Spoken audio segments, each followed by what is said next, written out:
Have you ever encountered someone who staunchly defends a politician, leader, or public figure, regardless of the controversial statements they make?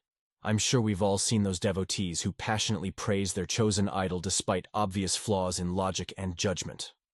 Let me ask you this. Have you ever been baffled by why an otherwise intelligent friend blindly follows a pundit who routinely argues against common interest? Or why someone excuses a wealthy businessman's callous policies by pointing to their financial success as proof of profound wisdom? If you've had frustrating experiences with seemingly intelligent yet stubborn devotees of irrational leaders or policies, then you'll likely relate to Carlo Cipolla's famous writings on human behavior. Cippola was an economic historian and professor who formally studied and classified various types of foolish thinking, teaching at the University of California, Berkeley. In the 1970s, Cippola became fascinated by patterns of stupidity and unintelligent decision-making across societies throughout history. While we often think of stupidity as simply a lack of knowledge or intelligence, Cippola argued it has fundamental laws and predictable root causes independent of other traits.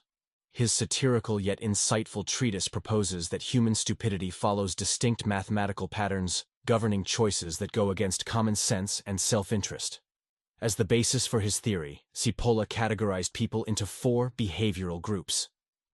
The intelligent, those who benefit both themselves and others. The bandits, those who benefit only themselves by harming others.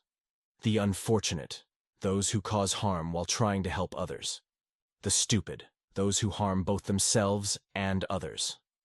Cippola argued it's this last group of stupid people, driven by an innate tendency towards nonsensical decisions that damage even their own interests, that baffles intelligent observers. And the root causes driving such stupidity come from characteristic flaws like arrogance, self-delusion, persistent ignorance, absent-mindedness, and more. Cipolla's first law of stupidity is, always and inevitably, everyone underestimates the number of stupid individuals in circulation. Here, Cippola means that people assume at any given time that individuals thinking or acting stupidly must be a small fringe group among the general population. We figure societies couldn't function otherwise if a large number of people didn't behave rationally most of the time.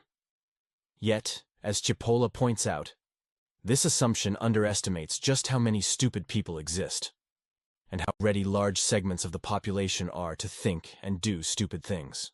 Like in Germany in the 1930s, when millions of ordinary citizens supported the extremely aggressive and unjustified actions of the Nazi Party, enabling enormous atrocities that brought no benefit to average German families. The world was horrified to realize how regular teachers, doctors, musicians could enable such unrestrained racism and cruelty when caught up in nationalist frenzy, instead of recognizing it as a moment of profound stupidity.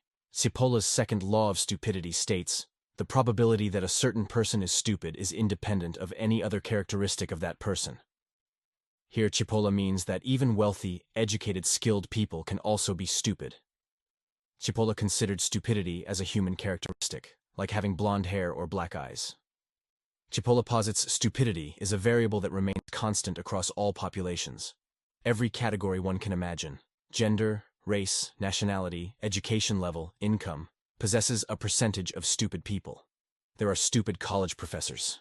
There are stupid people at Davos and at the UN General Assembly. There are stupid people in every nation on Earth. Look at all the educated fans who become blind devotees of music or movie stars, for example, suspending good judgment no matter what their beloved celebrity says or does. The star's talent and fame somehow paralyze the part of fans' brains that should foster critical thinking. Similarly, many people automatically assume business leaders must make good choices just because they became wealthy. Yet history shows seeking profits need have nothing to do with wisdom in other domains. Such leaders gain followings of people who leave their own judgment aside. Cipolla's third law of stupidity is, a stupid person is a person who causes losses to another person, or to a group of persons, while himself deriving no gain and even possibly incurring losses. What Cippola means here is that people or entities that behave stupidly inevitably cause harm, trouble, or negative outcomes for others around them, even when they gain nothing from their stupid actions themselves and may in fact make their own situation worse. For example, destructive authoritarian governments through history that pursued brutal, corrupt policies at the expense of their own citizens. Such regimes cause tremendous financial losses and suffering for millions of people, while the ruling class hoarded power and wealth only for themselves. Most authoritarian leaders ultimately damage their own nations as well, once popular discontent and economic decline reached tipping points. Their unjustified cruelty brought harm all around, despite promising prosperity if people trusted them as saviors. Cipolla's fourth law of stupidity. Non-stupid people always underestimate the damaging power of stupid individuals. In particular, non-stupid people constantly forget that at all times and places and under any circumstances to deal and/or associate with stupid people always turns out to be a costly mistake. Here, Cippola emphasizes how people behaving sensibly downplay or dismiss the influence and impact stupid people can have by making terrible decisions others then enable or follow. We expect societies to course correct against irrational beliefs gaining ground, but as countless historical cases show, it takes very few people in power doing or enabling stupid things for far-reaching harm to be unleashed, costing lives, destroying wealth, and collapsing systems. And non-stupid people perpetuate the problems by giving stupidity the benefit of doubt rather than confronting the risks it poses when left unchecked. Dictators have triggered widespread wars and violence by whipping up the stupid tendencies in human nature that rational people thought would be restrained by others. Cipolla's fifth law of stupidity is: a stupid person is more dangerous than a pillager. In this law, Cippola argues that individuals behaving stupidly pose far greater risks than those he categorized as bandits, meaning people acting out of self-interest at the expense of others. While bandits seek to maximize their own benefits regardless of harm, they generally don't seek to inflict damage for its own sake if there is no personal gain.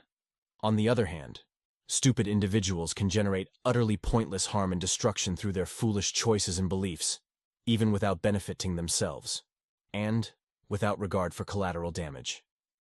Destructive social movements often arise and gain ground because enough stupid people buy into irrational ideologies that scapegoat or dehumanize vulnerable groups. Within such movements, say a government or violent mob, bandits certainly exploit others' stupidity for personal gain when given the chance. However, it takes a far greater number of true stupid followers to enable harm and suffering on vast scales over time. As Cippola concludes, because stupid people inflict severe damage that is utterly unjustified and helps no one. While undermining their own self-interest, they pose exponentially higher risks than those merely acting out of selfishness. Even bandits depend on moderating their greed to avoid total ruin. But stupidity has no such self-regulation.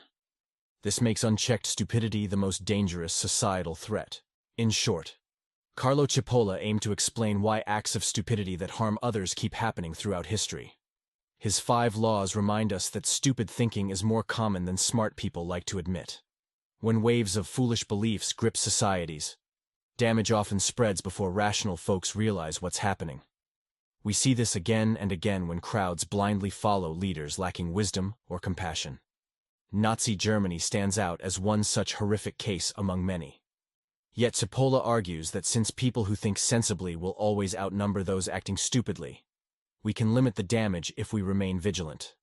Staying alert to humanity's tendency towards foolish acts before they spiral is key. When enough sensible people speak reason early on, stupid beliefs gain less traction with the wider public over time. So, while Cipolla's laws are gloomy about levels of stupidity lurking among all populations, he says rational people have strength in numbers to reduce its harmful influence on society.